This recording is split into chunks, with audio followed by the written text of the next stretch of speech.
John Summers is the motoring historian. He was a company car thrashing technology sales rep that turned into a fairly inept sports bike rider. Hailing from California, he collects cars and bikes built with plenty of cheap and fast, and not much reliable. On his show, he gets together with various co hosts to talk about new and old cars, driving, motorbikes, motor racing, and motoring travel.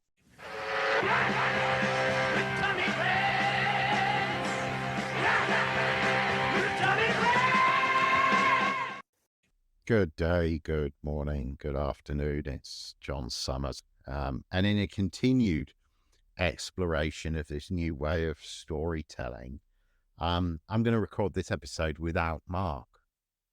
So, yes, because he was there just as a foil, wasn't he? Not really, but I've done a lot of stuff recently, and I thought, you know what, I'm just going to put together a script and then talk. I don't know why I feel the need to explain to you, the hapless listener, why I'm explaining to you how I'm structuring what I'm doing. Why do I feel the need to do that? Um, I did a road trip in Florida. This was a couple of weeks ago now, but Pebble Beach has come since. And I'm like, you know what? Talk about this Florida road trip before you talk about Pebble. So here we are. Um, had a Prius as the rental car, not one of these new ones. Would have been fabulous if it was one of the new ones. Would have been really interested to try that. But as it was the one that had the sort of insect kind of face and the sort of sedan like rear to it. To my eye, not a displeasing looking car. Um, did not like the second generation of Prius, the most common kind. Found that most unpleasant to drive. This one seemed to have a more pleasant kind of driving dynamic in general. By that I mean, it was, the electrification, the torque was nice. The hybrid helped with that. Um, it didn't have intrusive, like, regenerative braking. It's hard to notice that at all. Um, I'm not the most gentle of drivers, and in fact, it kept telling me that when you turn the motor off, it tells you the score. It admonished me for having aggressive use of the throttle. It advised me to modulate the throttle more. Um, Patronizing. Who wants a car that does that? What kind of automotive engineer thinks that that's a good idea? But whatever. After a bit, you could just sort of tune that out. It also, I think, if you're speeding, I think the instruments, they sort of go a sort of angry red, like tut tut, you're speeding, rather than their normal, like, eco green or blue or whatever. I may be wrong in that recollection, but certainly the instruments seemed to change color, and the car didn't seem to give me a high score if I'd been on the highway and it set the cruise above whatever the speed limit was. So Florida's very flat. It makes Lincolnshire look hilly. A neighbor who I mentioned that to told me a story about how when there used to be lots of auto wrecking yards in Florida, that they were the tallest buildings in sight. And I was thinking about that because the boy and I, on our road trip, we visited Daytona, and he was like, let's go to the Speedway. And I was like, well, really? But there was a museum nearby, which is a Hall of Fame. And as we got close, I realized that the two are actually adjoining. The Speedway and the Hall of Fame are sort of the same thing. And the Hall of Fame had interesting exhibits by all accounts. So I thought, you know, I would, it seemed worth our while going. Well, when we arrived, they were still selling they were still selling tickets for the visit to the track that you could do. So Ollie and I luckily got two of the last five tickets, and were able to do the track tour, which basically involved this big F-250 towing kind of an open trailer with benches on, like a railway carriage open trailer with, and then a roof over the top of it. So it didn't really protect you from the heat. It shaded you a little bit. It didn't really protect you from the heat. And as we drove up the hill onto the track, the guy asked people. The tour guide was like, "Is anybody from Florida?" And some people were from Florida. And he said, "Wow, for you people out of town, you won't need this explanation, but for Floridians, this here is a hill. This is as we climbed up the banking to go into the infield of the circuit." Um, Not very amusing, but telling of Florida, I think. As so the Prius. I liked it. I liked that it was nippy. I liked that they could keep up with traffic. I liked the fact that when you were in traffic, if you stabbed the throttle, the electrification was enough to be like a sort of monster turbo. Um, yeah, so I really found a lot to like about it. Um, obviously it's Florida, and you're in a rental car, so you're not like, I wasn't like exploring the limits of the handling or anything as ridiculous as that.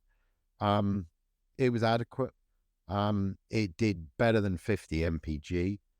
And I really want to underscore that that's really noticeable when you drive, because most of the stuff I drive does less than half that.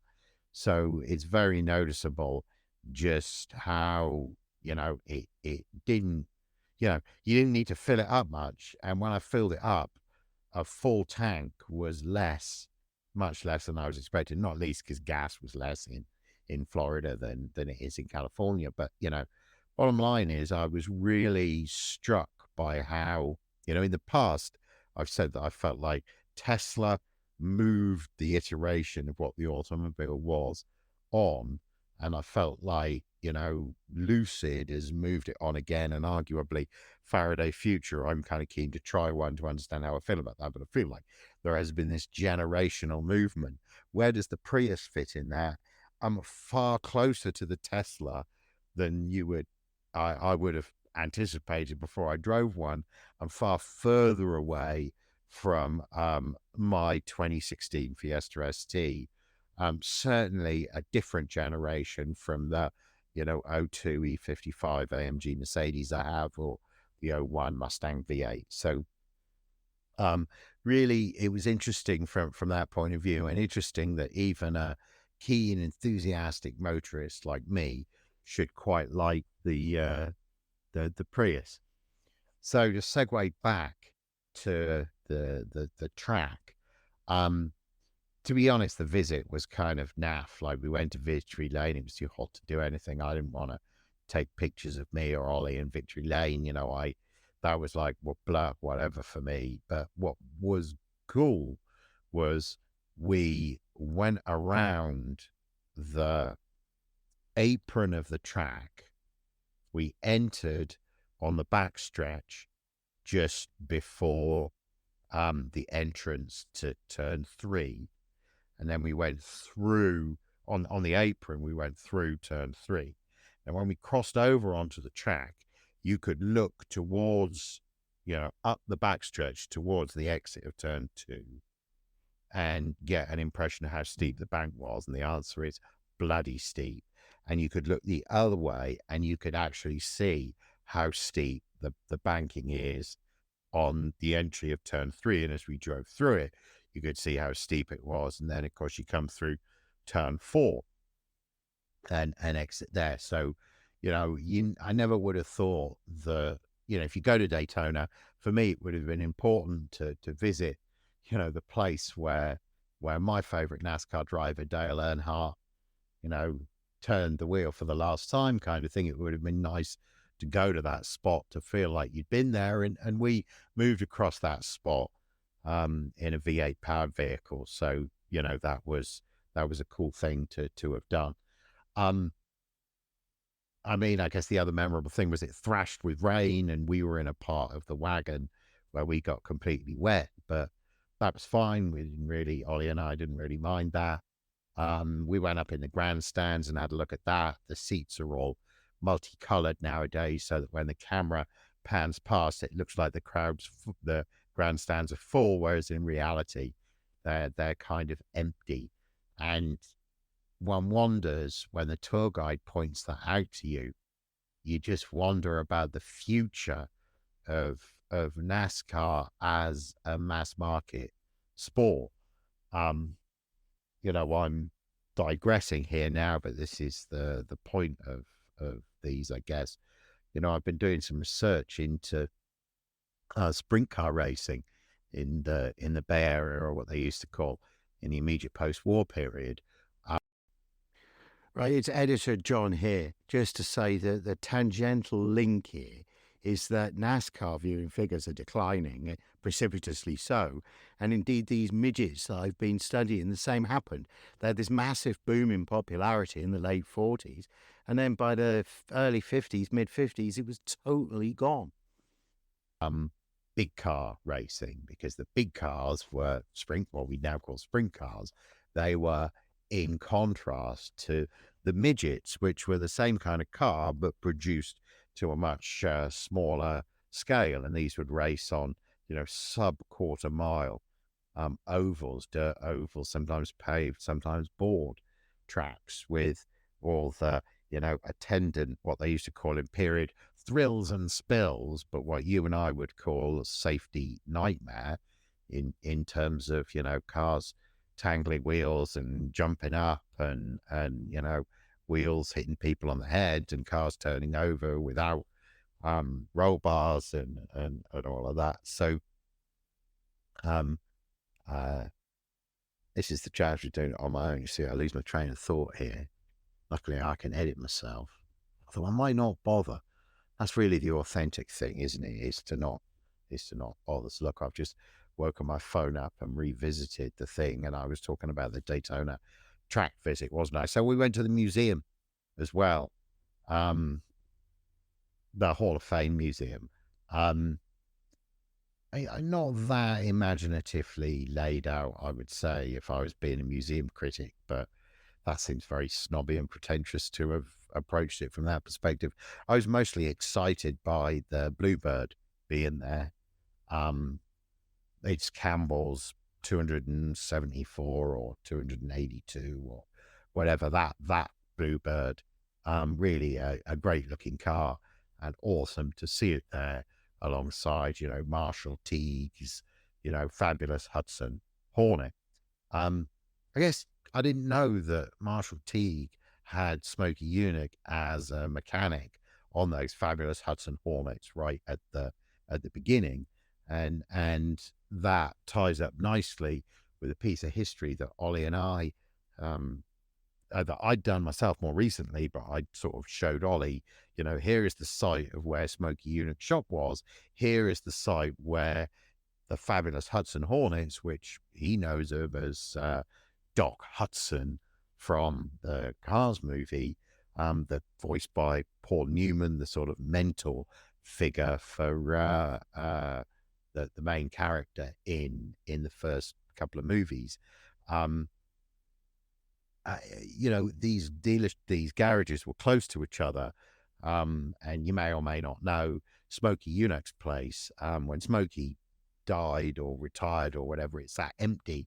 Then it burned in 2011, and now it's completely gone. It's just Florida marshland again. There's a street called Smokey Yunick. There's a Smokey Yunick Way. There's some nice condos. There is a plinth and an information thing now, which was pretty cool. But as so often with American history, hot rod history, the actual archaeology has gone absolutely and completely. The Marshall Teague garage is still there. They're doing their business of doing jet ski trailers with chrome wheels and lifting golf carts, and good for them. Daytona Beach is Daytona Beach. Some German friends of ours visited there too, and were disappointed by what it looks like. But this is a seaside town that's only developed in the last 30 or 40 years. So it's inevitably going to look more like a terrible resort on some place, terrible resort patronized by British people somewhere in the Mediterranean. It's inevitably going to look more like that or more like Las Vegas than it is, the kind of old city that we're used to. And if I tell you that one of these Germans, spent a lot of time living in Cologne, you'll understand why she maybe struggled a little bit with Florida. Yeah, not knocking Florida, just it's a young place, so young architecture. So guess what? The car's a history, and not for nothing, just pivoting back to the Speedway. My God, the banking's steep, right? And I just want to underline that when with it reading between the lines of NASCAR history, a lot of drivers, when the super speedways first came along, were frightened of them. So, in other words, Darlington's one. If you're used to wheeling a car round at under 100 miles an hour on a dirt oval with the car sliding around, the moment there's pavement, the car's sliding less, you can run much faster. The speeds are just much, much higher. That's a different kind of motorsport, arguably, and it began with Darlington.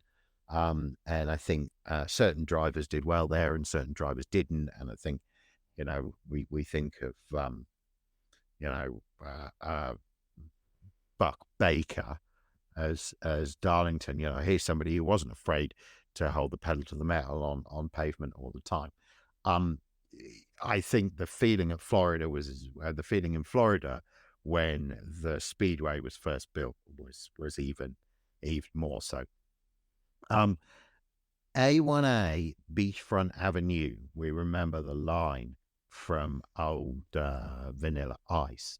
The scenes of Daytona when they were racing there in the 50s, when it was on the beach, and then they make the turn up onto the paved road, and the paved road is barely wide for two cars, and you're looking at like Turner and Weatherly in convertible 57 Chevys doing a $140 next to each other with barely room to get a cigarette paper in between them, kind of thing.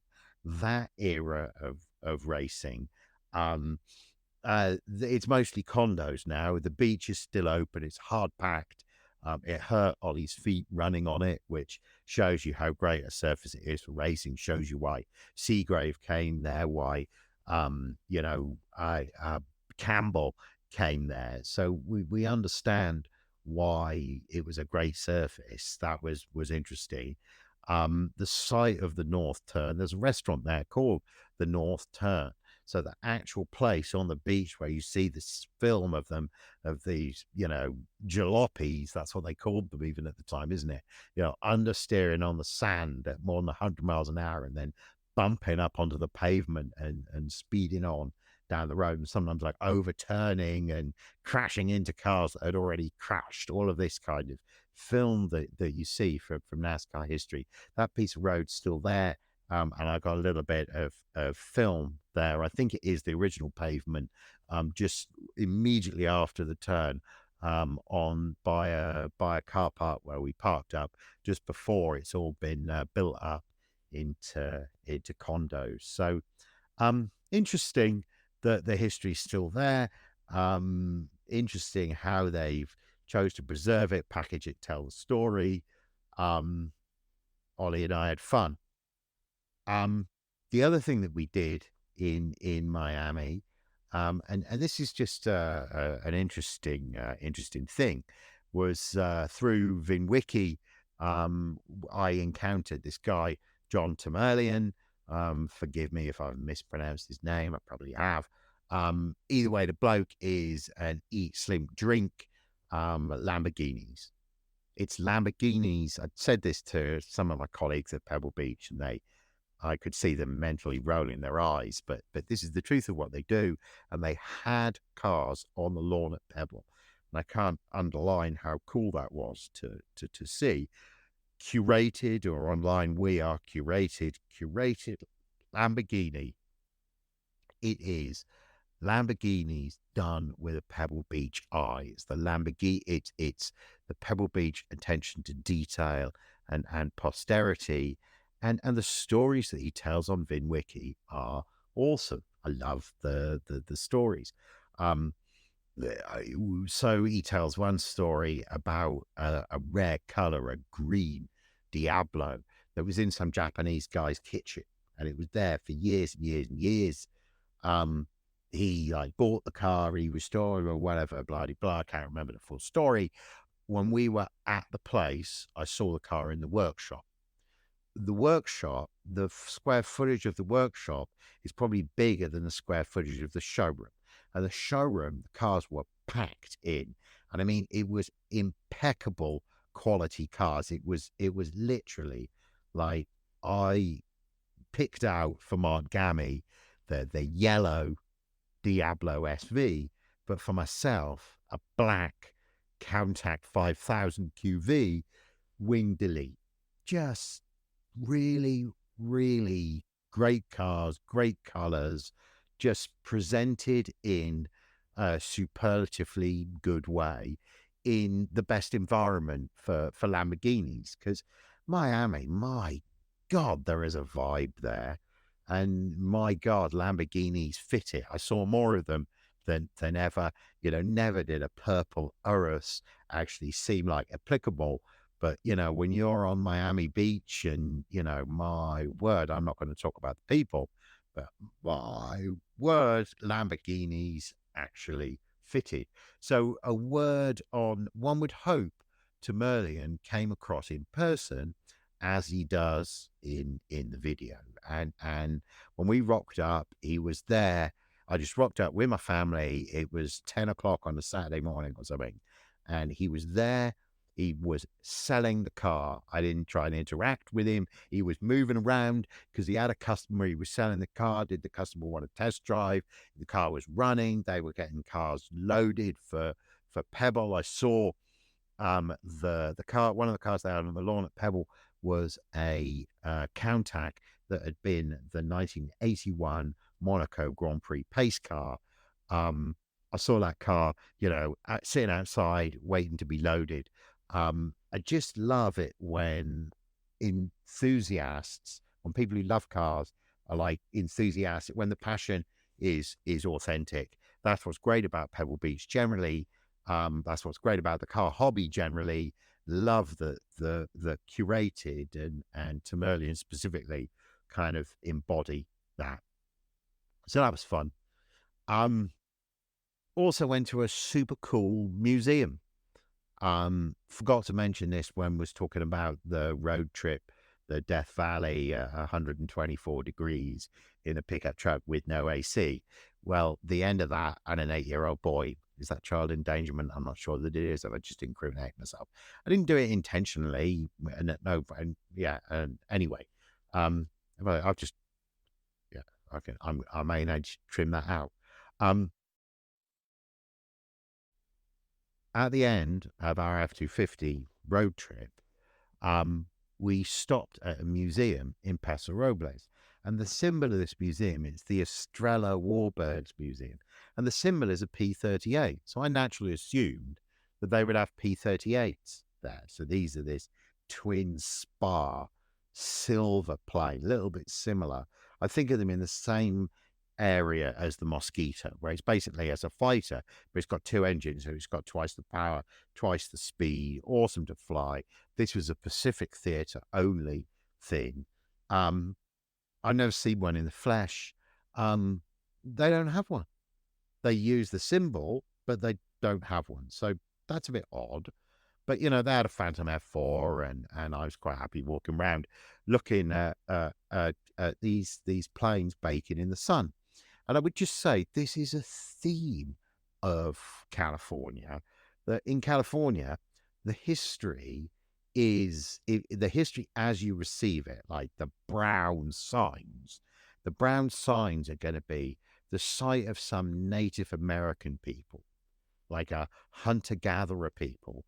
And the variety of their culture is awesome and exciting, but it's from like it feels to me like from thousands of years ago. Of course, it's not. It's only from a couple of hundred years ago here in California. But in European terms, in Western civilization terms, this is a people who lived before, the Iliad. It's that kind of, hunter gatherer kind of people and lifestyle and just way of being. You've got that contrasted with all of these aircraft graveyards, with which is like Cold War relics. So even around San Francisco, you've got these Nike missile sites everywhere that were stationed to see off. I don't know if it was seeing off the Japanese or seeing off the Russians, or maybe somebody in between. I have no idea. But it's just a testament to our paranoia in some ways. But hey, if you like looking at old planes, there's loads of cool old plane museums on the West Coast. And so we looked at that and thought that was pretty cool. And we wandered inside, and they had some military vehicles as well. And then we wandered into another hall, and all of a sudden it was the most amazing sprint car and midget collection I'd ever seen. It was like I felt like the same time as I did where I stumbled into a church in Sicily, just because I had nothing better to do at that particular moment. I was waiting for Dana, who was having a cooking class, um, and there was a Caravaggio, the altarpiece frescoed onto the wall of the church was a Caravaggio. The church was only open because it was being cleaned that morning or something. I can't remember that, but I got talking to the old lady cleaning it, and she was like, I was looking at the altarpiece being like, God damn, that's like really awesome. And she was like, it's Caravaggio.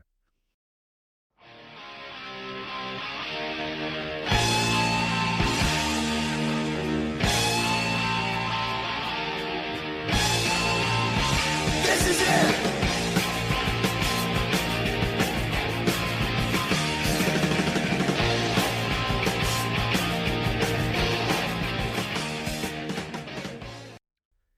Pebble Beach 2023. What to say? Well, I got back 48 hours ago, so it's fresh in my mind. That's the most important thing. I think the headline is that after a decade of structuring the event in pretty much the same way, this year I structured it a different way. So for the first time in at least a decade, I didn't go to the Thursday morning start of the tour. And that was really because I was just busy. I'd been doing other things, and my son was with me. He's young, was tired. I was just like, you know what, I'm not going to wake him up and force the structure that way. And it just meant that I did everything at a different time in a different place, and that was fine. For the first time in a long time, I also didn't stay with a friend of mine who runs the docent program, and that meant that it was structured in a different kind of way. So I stayed in this place, Soledad, which is down the freeway, about an hour. And on the face of it, it's like, well, why would you even bother? Because given it's only 2.5 hours home to San Francisco. But there's a big difference between 2.5 hours backwards and forwards at the beginning and end of every day versus an hour at the end of every day, and also quiet roads. Part of the reason why I like this Soledad place is that if you have a look on the map, the route from Monterey takes you parallel to 101 for a lot of the route along some very quiet roads. So I'm always keen to explore that kind of rural California and see what that looks like. And of course, that makes for tiring work. That makes for less tiring work at the end of the day. So, yeah, so I stayed out there. And of course, the reason for staying out there is, if you know Pebble Beach, the accommodation around the Monterey Peninsula is just absolutely ridiculous over that weekend. So, well, what do I mean by that? I mean that a day's inn that might charge you $100 a night is going to charge you $400 a night. No kidding. Earlier in the week, if that's like the Friday, Saturday, Sunday of Pebble Beach weekend. Often they won't let you book for just one night. Um, but you know, I did stay in Monterey with Ollie on the Wednesday night, and we got that motel for less than 200 a night. So, you know, it's not always completely unreasonable, but it pretty much is completely unreasonable. And I was like, you know what, I'll see what it's like staying away and to be further away. And to be honest, I would do the Soledad kind of stay again. I stayed in the Motel 6, and you know, that part of Soledad's base. Soledad's actually a nice town, but the Soledad part that I was staying in, where the motels are, it's like a truck stop and a McDonald's and a Carl's Jr. and you know, or just a truck stop basically. But you know, fine for me to stay and save me, you know, it made the accommodation was, you know, the $100 a night I feel comfortable paying. So there we go. That was the trip structured a different way. It meant that I did a lot of driving. Um, but you know, for me, that's part of Pebble weekend, is that you spend a lot of time in the car. You're not just looking at car events; you're spending a lot of time in the car, driving from one event to another, to and from accommodation, to and from dinners. You know, it's a car weekend in every sense of the word.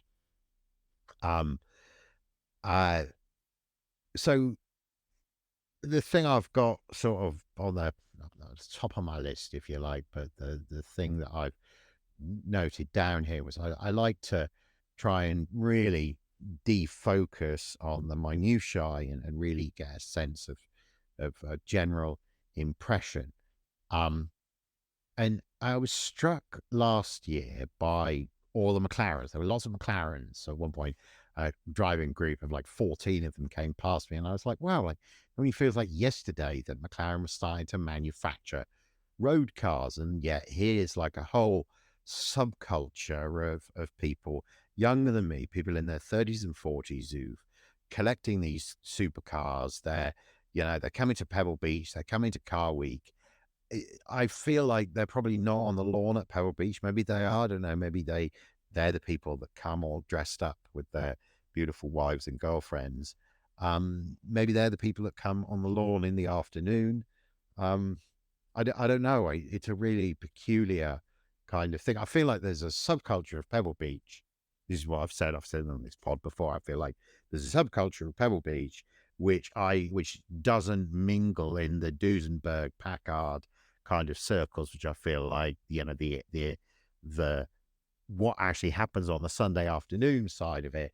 I feel like there's a whole modern supercars, like manufacturer flashy parties element of the Pebble Week, which I know nothing of. Anyway, so that was my thought last year. My thought this year was around how many Rolls Royces that I saw. I saw many Rolls Royces. There was literally a car park full of them at Bernardus, which is the flashy hotel out along 68 near Laguna Seca. If you're looking on a map, and really a nice place to stay. I have nice things to say about it. But yeah, true, they had a car park full of Rolls Royces. I guess the manufacturers were doing some kind of you know, junket or something. But and don't get me wrong, you know, they are impressive looking cars, and having seen lots of them, they seem less off-puttingly ostentatious than they did to me earlier in the week.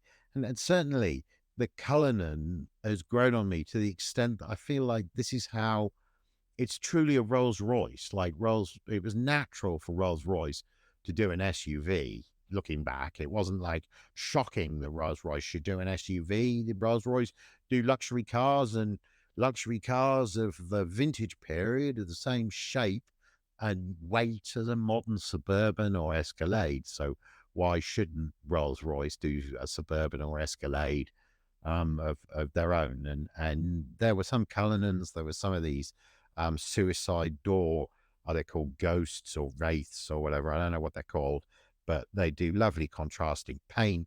Some of them in very modern colors, some of them in old fashioned.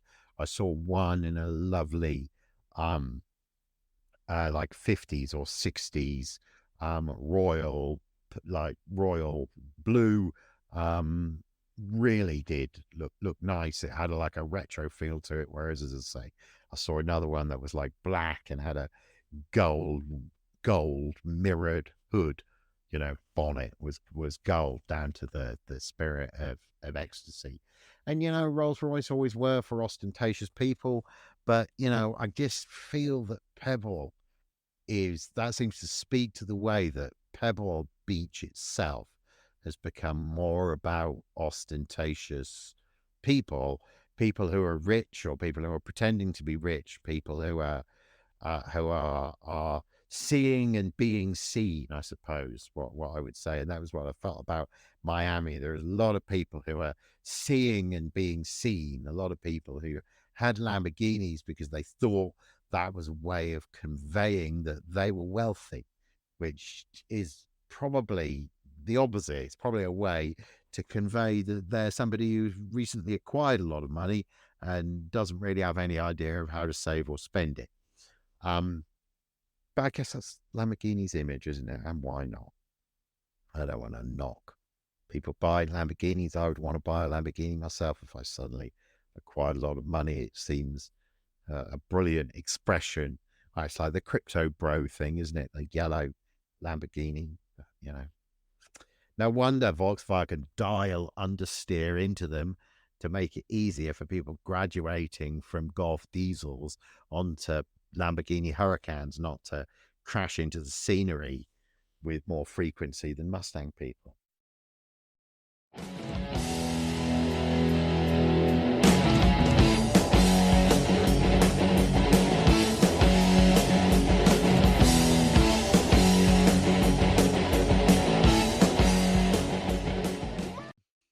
So the reason why I missed the tour, or the reason why Ollie was tired, was we had a really big day looking properly at what RM have on offer. And I guess RM are combined with Sotheby's now.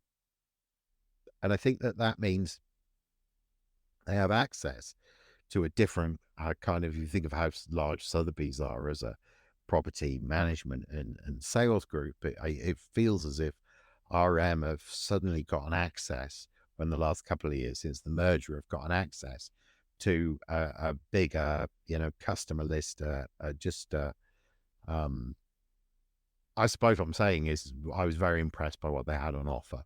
The breadth and depth of what they had on offer at the Portola seemed better than ever. The press will have it that the 250 LM, Ferrari 250 LM, that could have been a $30 or $40 million car, stalled out at $17 million or something like that. I think I read, well, this seems, churlish, given they had many high dollar cars. They had a Michael Schumacher Formula One car, the display that they had the 250 LM on. They had a Zagato bodied 50s Ferrari that had participated in Le Mans, so that'll be a super rare body style. Didn't read up on that. The thing they had that really tickled my fancy, and I definitely would have spent a lot of money on had I had it available, was they have a Lancia LC2, which I noticed this morning didn't sell. So this is the hot rod turbo Lancia Group C car that, guess what, was really fast but broke down all the time. So the Porsches went on and won. I was reading in the auction description that they did 1 year they had a 2.6, and the next year they had a 3-liter, because the 2.6 was the same engine as went in the Ferrari 288 GTO. Quite interesting.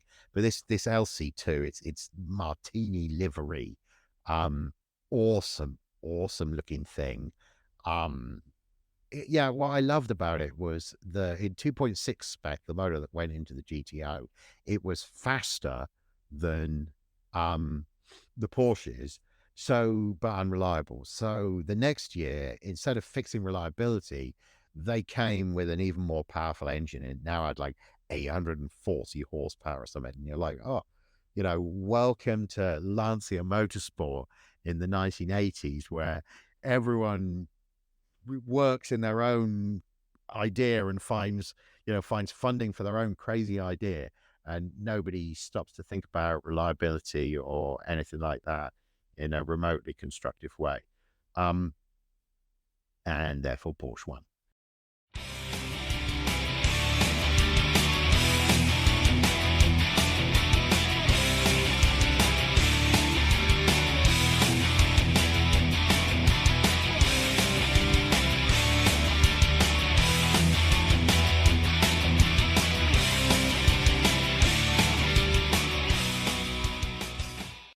The striking thing about RM was that, right as they were meant to be closing, Ollie and I sniggled off upstairs. And in a room that they had upstairs in the hotel, they had an 8-litre Bentley. And my favourite car, and the 8-litre Bentley, for my money, was a more elegant car than the 8-litre Bentley that was on the show field at Pebble Beach the following day. I mean, I love an 8-litre Bentley. I didn't look closely at either of them. Well, I looked pretty closely at the RM one. Lovely, lovely car. Completely fell in love with it. Obviously would have had a bid on that as well as the LC2. But my actual car of the show, of RM's offering, was they had a little Ciata, with the Fiat V8, like Otto Vu, they call it, don't they? Little small capacity V8 from the early 50s. Ciata used up the extra production run. There was a class of them at Pebble a few years ago with the right body on it. They're not like Pebble winning elegant because they're just not big enough. And I'm not usually a small car guy, but my word, I loved some of them at Pebble last year, and the car that RM had was just absolute poetry. So that, or the 8-litre Bentley, they were awesome.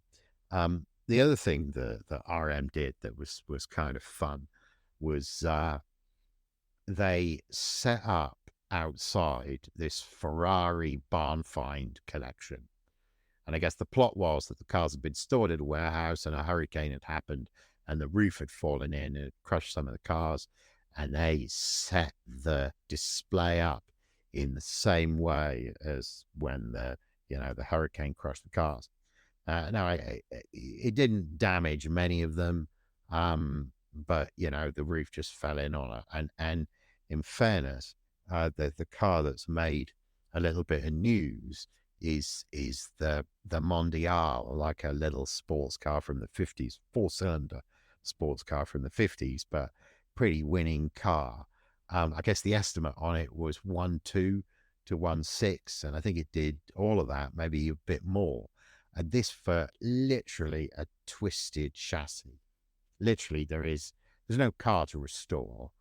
That you're buying the VIN, and a completely new car is going to be fabricated with that identity. And you might say, well, that's really fakey do, and I might agree with you, but that is something you can race at Goodwood without any feeling of, oh, I'm trashing something original. You can race that car like it came straight out of Scuderia Ferrari and you were a wealthy gentleman driver in the 1950s. You can get out and thrash it just like you could a continuation Cobra. So, is it truly whatever the VIN number is? I mean, no, of course not. But, the story, it can have a new history, right? I'm fine with it coming out of it being remade, reanimated, like Franken Ferrari.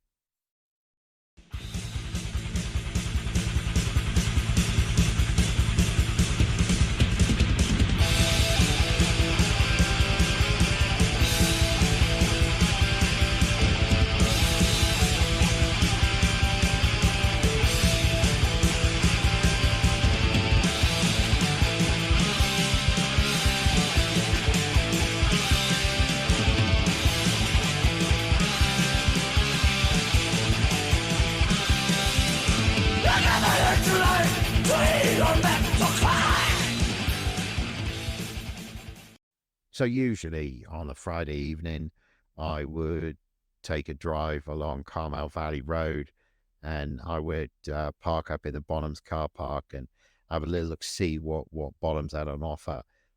Didn't do that this year. Was actually around Pebble Beach and the Lodge and looking at Retro Auto. Um, Retro Auto had the usual, like, Mercedes selling their EQS stuff, which I can't get excited about, but it's not really aimed at me, is it? There was also a smaller but very compelling JDM display, including a Spoon Civic. Why Spoon? I don't understand Spoon.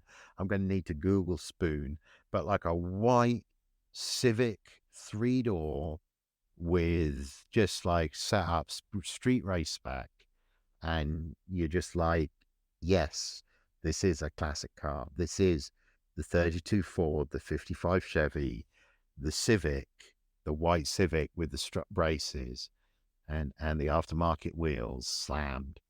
This is a classic car of the highest order. I feel like I need to buy one. I feel like if you fill a warehouse with them in years to come, it'll be like hot rod Mustangs or Camaros. You heard it here first. But what they also had, and what got my attention even more, was a feature of JDM and the drift scene. A feature I've noticed is the use of four-door sedans, because you're looking for rear-wheel drive so it can drift properly. So a lot of those cars, it's obviously better to have a two-door car. They're more handsome, but generally speaking, it's hard to get a two-door car with the big motor, whereas you can get your, and by this I mean think Infiniti Q45, Lexus LS400, something that has a big V8 that you can weld the differential up and turn it into something which corners like the Dukes of Hazzard, because that's the goal with these kind of cars. Well, there was a car in this JDM exhibit that was stanced, with the wide lit wheels lowered with the drift stance so it can slide. No bonnet, no hood. Hood, it's Japanese, I don't know, whatever. The engine was exposed, the giant turbo, all polished up, show car standard, but looking like a drift car. The tailpipe that protrudes and bends up, and this was a four-door sedan. I can't remember. It was some JDM, Toyota, I think, maybe a Nissan. Can't remember exactly what it was. Would include picture. Really interesting to see that there. That was one of the most interesting cars I saw. The whole of Pebble Week.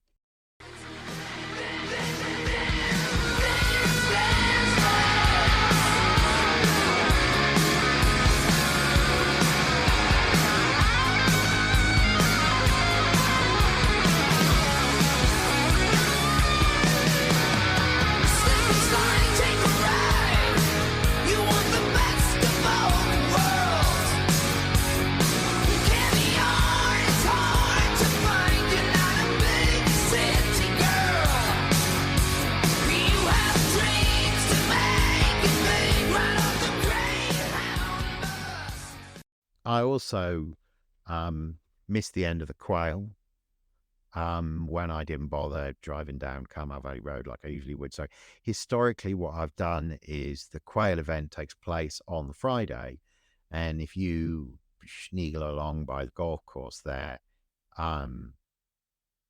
as the show's closing about 5:30, you might see interesting cars, but you will see interesting cars being loaded. And quite often you can take a stroll across the field and see some of the cars left on the field, because the show's over and, people aren't, there's workers, already taking the thing apart, unpacking. So, a lot of cars are covered up. A lot of the stands have already gone by that time, but you can still see a lot of the show. And I've always felt like you really get to see a different, really high caliber of car at the Quail. So it seemed worth trying to do that. But I didn't want to sort of bend the rules this year. I don't know, I was feeling rule abiding this year. I don't know. And anyway, I was up, as I say, I was up at the lodge.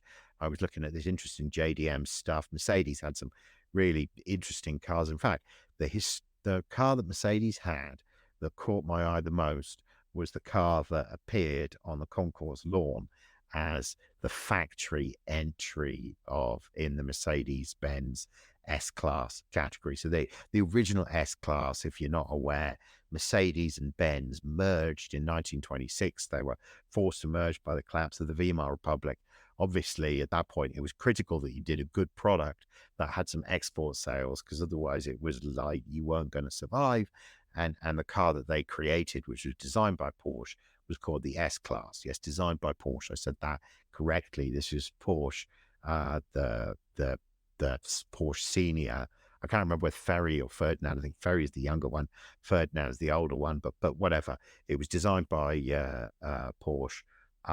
An amazing feat of engineering, great looking car.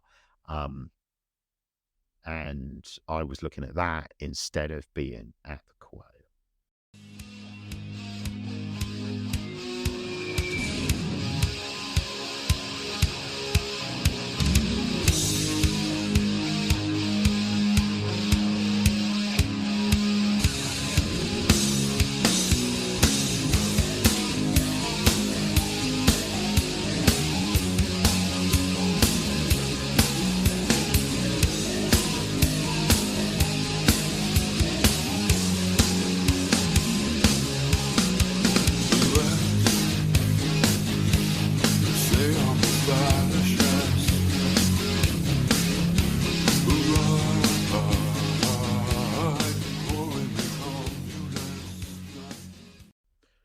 So I did get out to the track. We went on the Thursday. We arrived sort of mid-afternoon. I think it was 30 to get, or 60 to get in for the car and me, and the boy was free. So if you were adults, that would work out quite expensive, but the parking was easy. I guess it's Pebble, isn't it? It just always does. So we went on the Thursday. So the Monterey Historic Reunion officially runs from Wednesday through to the Sunday. So we went on Thursday, and we could drive straight into the infield and park up. We parked just by the entry to turn 5, the sort of bank left-hander. So if you know Laguna Seca, I guess one is over the crest over the start finish, 2 is the hairpin, 3 is the right after the hairpin, 4 is the next right. So we were parked just on the entry to turn 5, the bank left-hander. The boy knows the circuit now, always has me climb up to the corkscrew, which keeps me healthy and makes me regret having had the beer that I usually chugged at the bottom of the hill.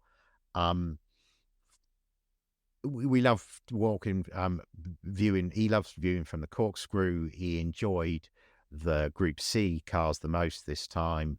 Don't know where that came from. Just the noise in the theatre. I think he just absolutely loved them. They were the ones he wanted to look at when we were in the paddock. We have a little spot at the top of the hill where we like to sit, where there's like a butt-shaped rock that you can sit on that's in the shade. Because it was balls hot. I mean, of course, it always is, but it's balls hot.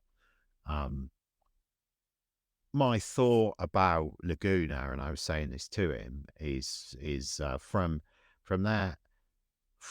turn 2, the tight hairpin, through 3, the right, 4, the next right, 5, the bank left, and 6, the next bank left. You can go faster and faster, and there's a wonderful rhythm to it. And I think when people say, oh, the circuit's technical, I think what they mean is that you need to realize that it's been sort of designed to have that kind of rhythm. And that was a bit of a learning for me, because I'm used to circuits like Thruxton or Silverstone, where it's the corners don't have, there's no sense of like rhythm or anything like that. It's just flat and fast and open. And people who don't know British club circuits, you do know Silverstone and the British Grand Prix. Copse, the corner at the end of the start finish, the 90-degree that they can go through flat out, where Verstappen and Hamilton tangled a few years ago.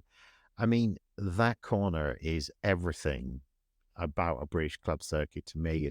It's fast, it's flat, it's open, and it's just not technical. You just have to like get the apex right, and the car has to be good, and the cojones have to be big, and that's the circuit.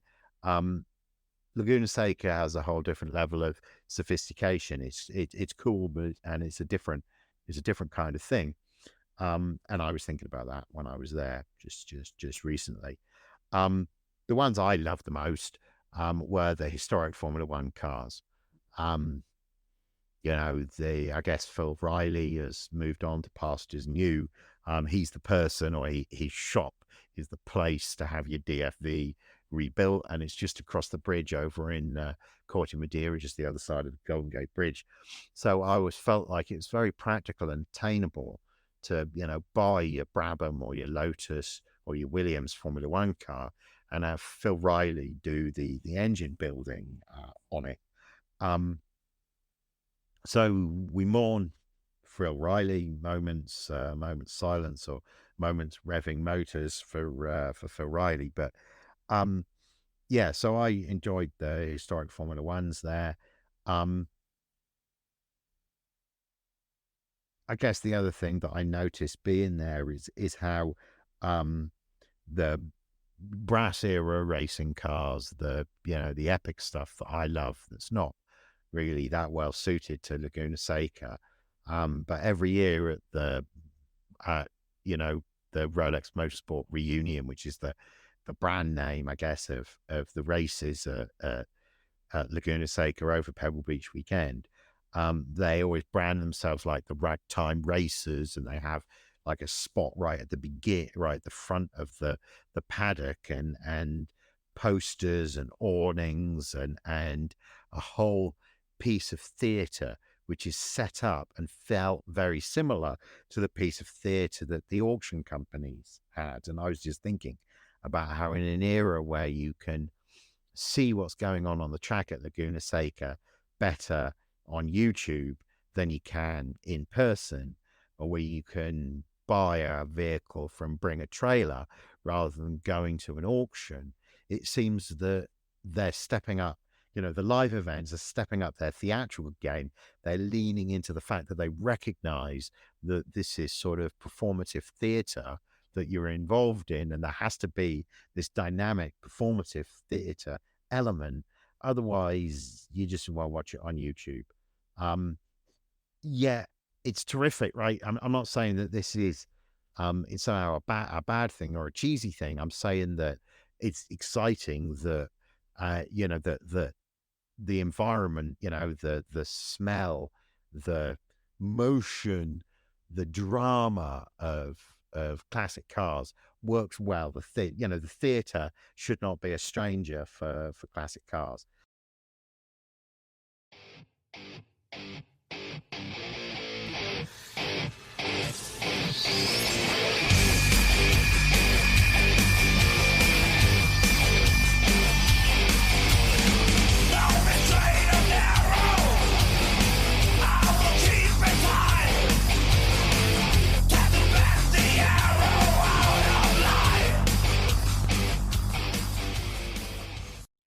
So to actual Pebble Beach itself.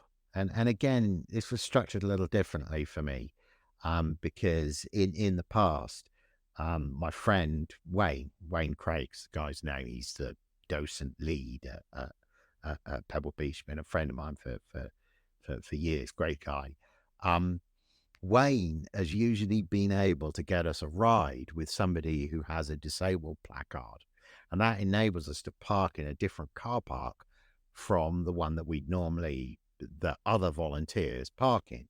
So most years, I've had the luxury of getting up a little later, parking in a car park reasonably close, and walking to the lodge, where you get the volunteer breakfast and so on. Well, this time, not only was I staying in Soledad, an hour away from the volunteer parking spot.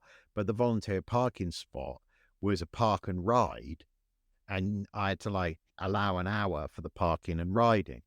So between not eating very well, not, probably having a beer more than I should have done the night before, um, the rising at 3:30 or whatever horrific time it was, I did have to get up. I just was not fully myself all the way through the day. But that said, um, the show itself remains an absolute tour de force in, simply getting the very best cars and putting them together in the very best way. It's every class, every element you look at, the closer you look, the better it is. Yet by 10:30 in the morning, you cannot see the cars or judge elegance remotely because of all the bloody people standing in the way. And that is, it's literally, it's like visiting Paris and trying to go to an art museum and see whatever the thing that you're meant to see is. There's always some asshole taking a selfie blocking your view. You can't like contemplate, you can't silently contemplate the Mona Lisa as its creator did for hours at the time, as its owners have through the centuries, which is what makes it as valuable as it is. You can't do that in the Louvre because there's some asshole from some other bloody European conquistador country driving their elbow into your face in order to take a selfie of themselves with the Mona Lisa. And like, I mean, just, anyway, stepping off my rant, it's the morning is the time to see the cars. You can actually step back and appreciate the elegance. You can later in the evening as well, if you stay late in the, but of course, a lot of the cars have moved around by then, and you may not be able to appreciate the actual car that you're looking for until the end. And years ago, I used to have the stamina to get up early, do the whole day, and stay to the end. But I confess, this year I didn't have as much stamina, and I left before the ramp ceremony. Not least because my first tour wasn't until 10:30.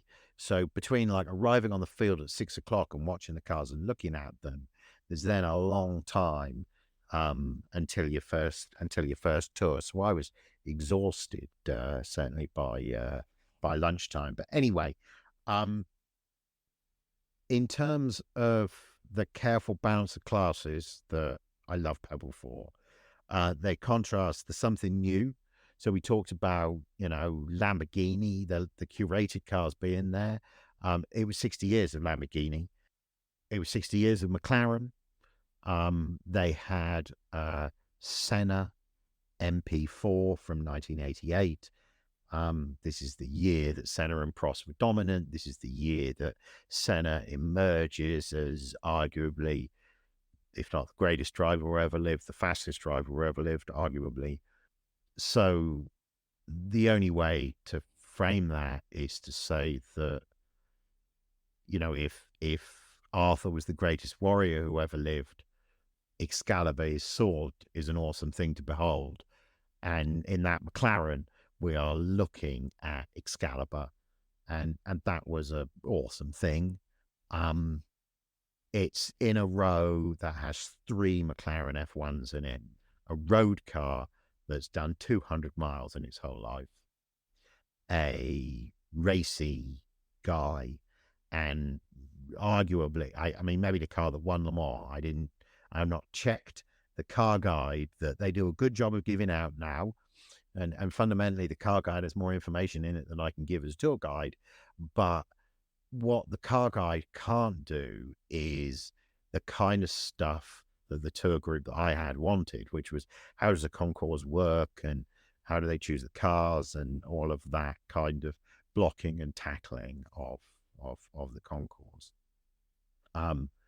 So yeah, so my tour group was from Mercedes-Benz.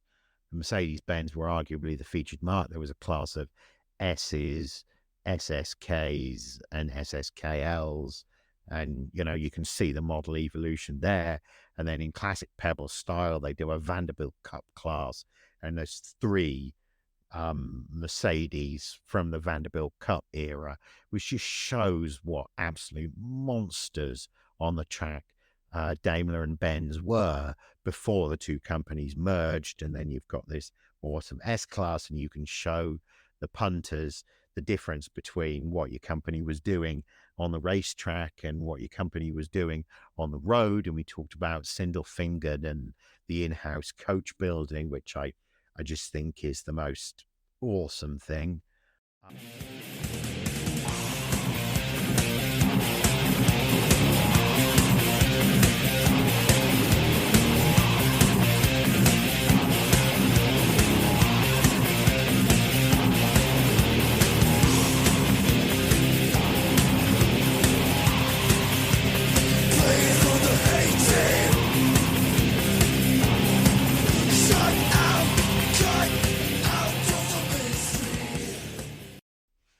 Don Williams, the Black Hawk Museum patron, creator, has passed. The big part of Pebble Beach have had a big song and dance about it this year. And I want to pay tribute to how Don touched me in a completely unpretentious way, which is that, my connection with the classic car space in California began with my engagement with the Black Hawk Museum docent program. Wayne Craig, who leads the docent program at Pebble, I met him through the docent program at Black Hawk. So, the connection is there, and there's still, the core of us, Pebble Beach docents who were docents at the Black Hawk or still are.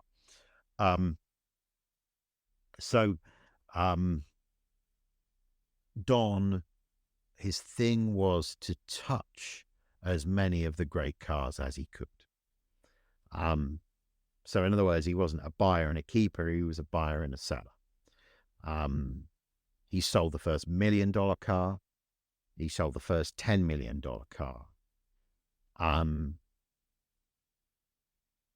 The story that sums up his aesthetic best is that when he and Ken Behring set up the Black Hawk Museum in Danville, in California, the two of them had dinner in Geneva, and they were walking in Geneva, as you do after dinner, looking in their windows of the watch shops, and they were looking at the way the jewelry, the watches, the rings were offset against this mirrored black background. And the thought was, we should do a car museum like that. We should do a car museum where the cars are set up like that. So that was the thought with the Black Hawk. And this is in a time when, this is in the 80s, in a time when, we have this term now, over-restored. And at that time, we were over-restoring cars. And my own desire to keep things original is at odds with Don Williams's desire to have everything as beautiful and shiny as possible, and let your wife choose the color. That's kind of the way that a lot of people do these kind of cars. And for somebody who loves the original finish, gussying the car up and then taking it to a car show and hoping that it wins, that's just not a part of the hobby that I'm in. So Don Williams once said, I don't like crap.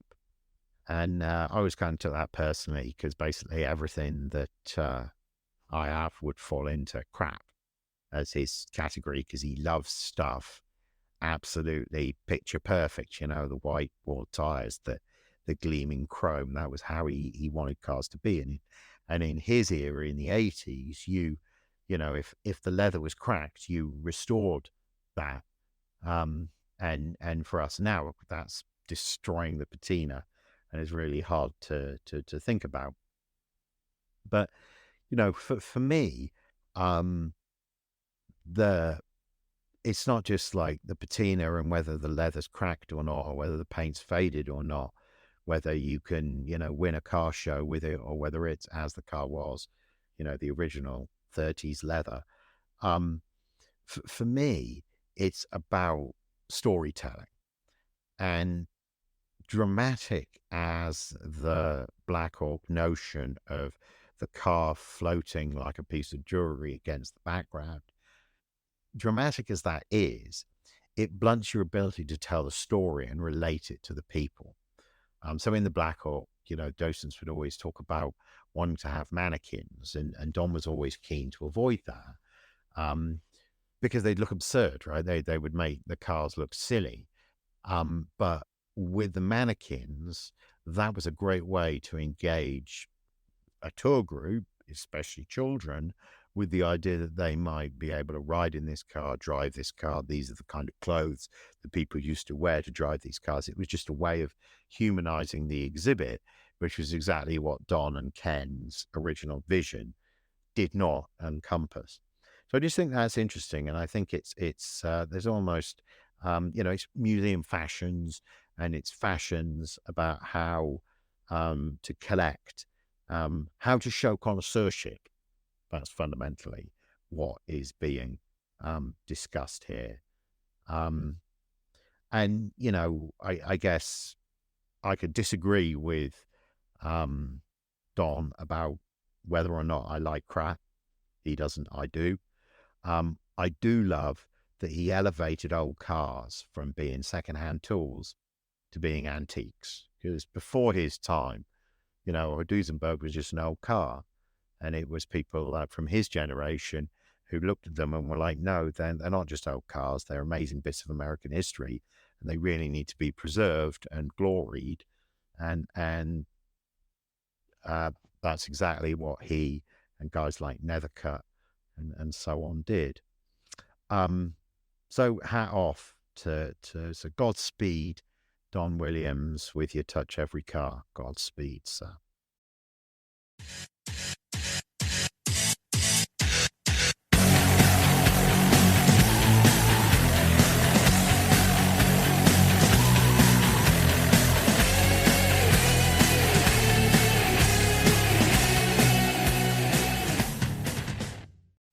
Should say as well, the Trossi Mercedes was on the lawn, the Trossi Mercedes SSK.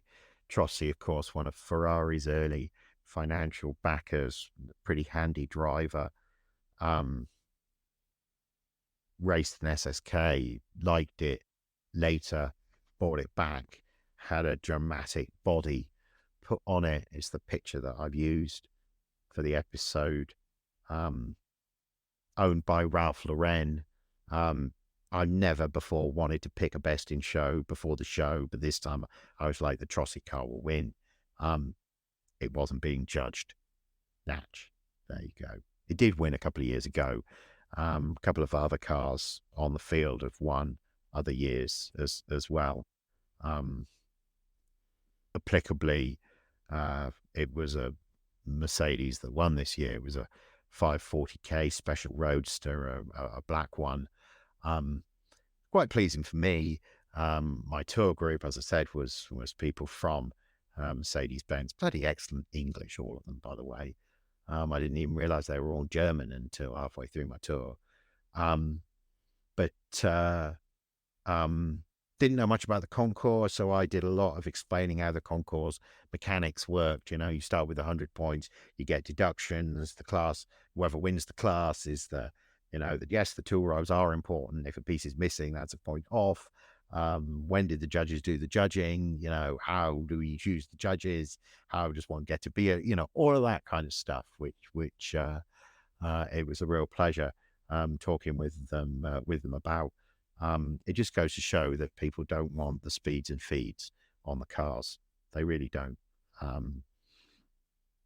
Yeah.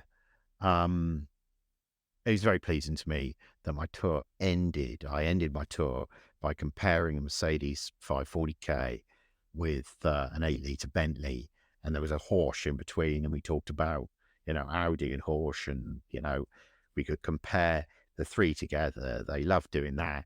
And then later in the afternoon, the Mercedes was best in show, so that just worked out well. I hope they had a memorable time. They certainly seemed like they did. One particularly pleasing thing for me this year was I was stood on the field at one point early in the day trying to orient where I was going to stand to do my various little talking spots. And a woman came up to me and said, "Did I remember her?" And I was like, "I'm afraid I don't." She said, "You did a tour for us 2 years ago. We loved it. We're doing another tour today, but I just wanted to say how much I enjoyed your tour." She went away, and I was like, "Gosh, I don't remember you, but you remembered me, and that's just super cool." That's why I bothered doing this. So Black Mercedes won Best in Show. I used a Black Mercedes for the show. Used the old E55, 800 miles backwards and forwards to and from Soledad. It sat for 6 months. Before this time, I did the battery and the locks, as I've prattled about in another one of these pods. But yeah, I just cracked 800 miles onto it, and the damn thing's just worn it beautifully.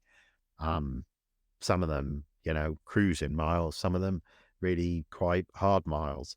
And I've lived in the car, as you tend to in at these kind of events, sat in it with the air conditioning on. It's absolutely brilliant. I love the W210 E55. Cannot recommend it highly enough.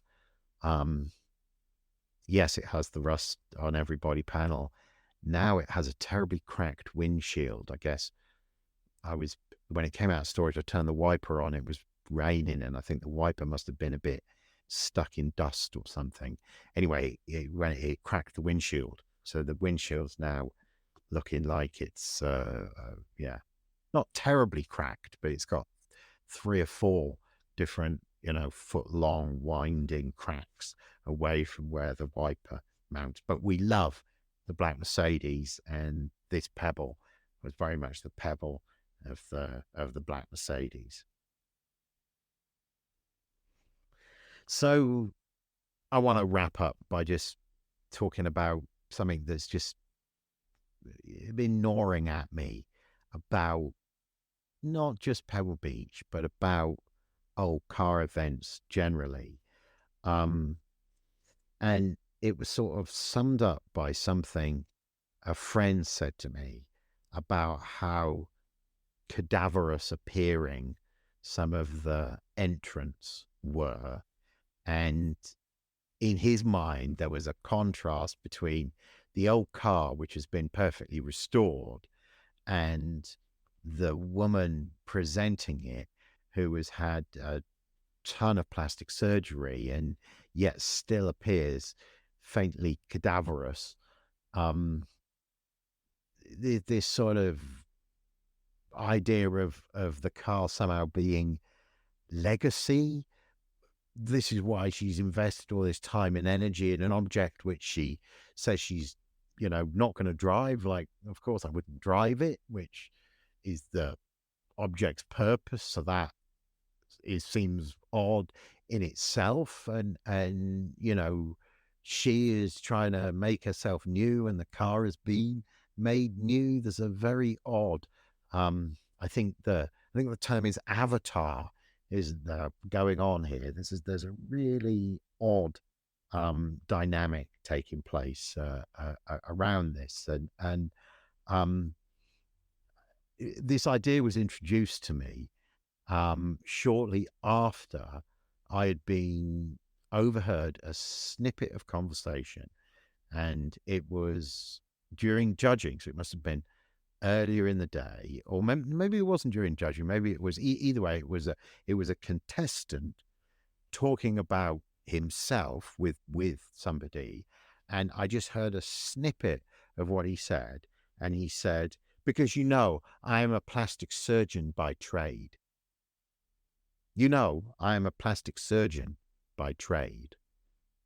And I'm thinking, yeah, the aesthetic on display in the plastic surgeon's office and the aesthetic on display on the field at Pebble Beach are maybe similar things. So maybe it would be poetic to just end profoundly there, but I'm not going to do that. I'm going to recommend a YouTuber that I've been watching. UK Car. I'm not sure if he's a Scouser, but he has a sort of Scousey kind of accent. Can't remember the guy's name. Lee. Lee is the guy's name. He only started the YouTube channel in November. It's really picked up quickly because of his, I don't know, he has a direct, clear manner, and he is the kind of person you would do business with. You can understand why he's been successful in the car trade. He used to do auction stuff, he tells us. He goes to auctions, does an assessment of the car. You feel like you learn a lot. That's why I started watching him. I guess YouTube's affected his life because he used to do an MOT station and he stopped doing that now, and he's setting up his own like used car trade like stand now. And I think partly it's because the YouTube thing has given him the chance to advertise and build credibility in a completely different way.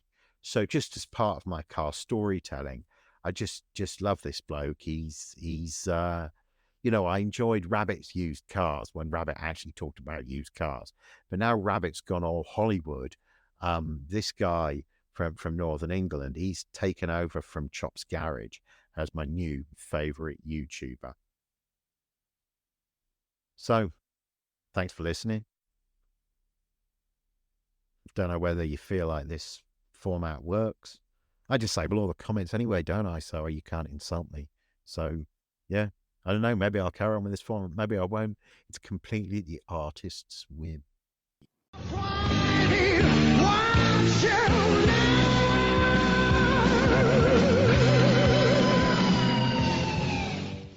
This episode has been brought to you by Grand Touring Motorsports as part of our Motoring Podcast Network. For more episodes like this, tune in each week for more exciting and educational content from organizations like the Exotic Car Marketplace, the Motoring Historian, Break Fix, and many others. If you'd like to support Grand Touring Motorsports and the Motoring Podcast Network, sign up for one of our many sponsorship tiers at www.patreon.com/GT Motorsports. Please note that the content, opinions, and materials presented and expressed in this episode are those of its creator, and this episode has been published with their consent. If you have any inquiries about this program, please contact the creators of this episode via email or social media as mentioned in the episode.